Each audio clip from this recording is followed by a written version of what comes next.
Parfois, on doit convaincre même la personne qui est à côté de nous que qu'est-ce qu'on fait, c'est important, ici on travaille. Un jour, nous sommes allés dans un marché, moi et mon mari, pour exposer mes créations. Et une fois que nous avons fini d'organiser les stands, je suis sortie pour acheter un café. Quand je suis revenue, mon mari, il m'appelait, ah, j'ai déjà fait la première vente. Il y a un client, il m'avait dit, il y a un client qui est arrivé, il a pris ça, qui c'est un porte-monnaie, et ça, qui c'est un marque-page. Et il m'a demandé les deux pour 10 euros. Normalement, je vends celui-là pour 10 euros et celui-là 4 euros. Et mon mari, il avait dit oui, et il avait fait la première vente. Moi, j'étais étonnée et je lui posé la question, mais pourquoi tu as donné le marque-page? Ah oui, il avait dit, c'est la première vente, je l'ai vendu. J'ai dit, mais si c'était pas moi, si c'était moi, je n'accepte pas.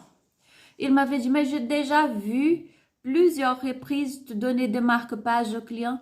J'ai dit, mais c'est mon choix de faire un cadeau à mes clients quand je me sens confortable de faire un cadeau, mais c'est pas aux clients de choisir le prix de mes créations.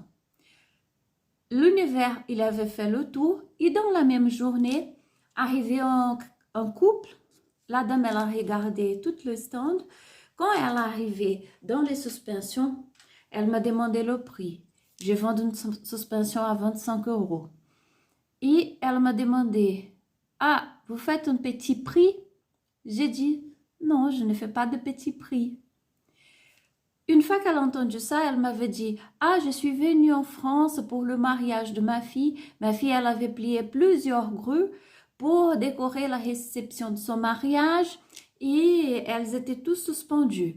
J'ai dit, ah, mais c'est facile, demande à ta fille quelques grues comme ça, vous pouvez le faire comme ça, mettre dans un fil et comme ça, vous allez avoir votre suspension. Et la dame, elle m'a regardé, mais c'est pas du tout la même chose. J'ai dit, oui, c'est vrai. C'est pas pareil.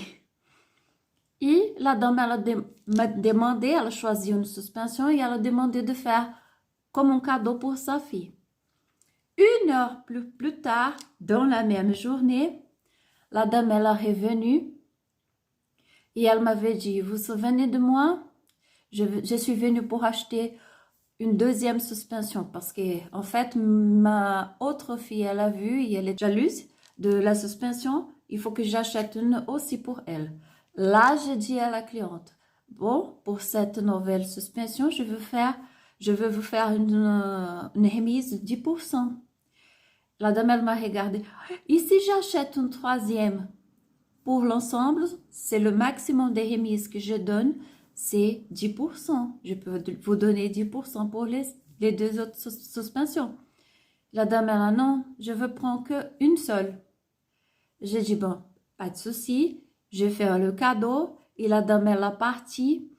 Et c'est vraiment comme ça. Depuis que je suis en train de travailler avec mes créations, aujourd'hui, je comprends mieux pourquoi c'est important que c'est nous qui doivons valoriser notre travail.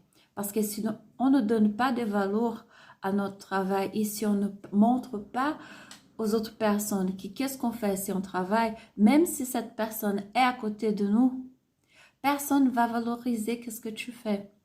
Et tout ça, c'était possible justement parce qu'aujourd'hui, j'arrivais à me démarquer dans les marchés. Donc, quand tu démarques dans le marché, tu as plus d'assurance de dire un non. Parce qu'avant, je n'avais pas, parfois, je pensais, ah, mais cette personne, elle va partir et elle va acheter chez une autre personne. Aujourd'hui, je suis sûre c'est que moi qui est dans le marché aussi, il y a une autre personne qui fait, c'est très difficile à trouver. Donc, c'est plus facile de dire un non et de comprendre que qu'est-ce que je fais, c'est mon travail et c'est important pour moi. C'est à moi de montrer à tout le monde que qu'est-ce que je fais, c'est important et que c'est un travail.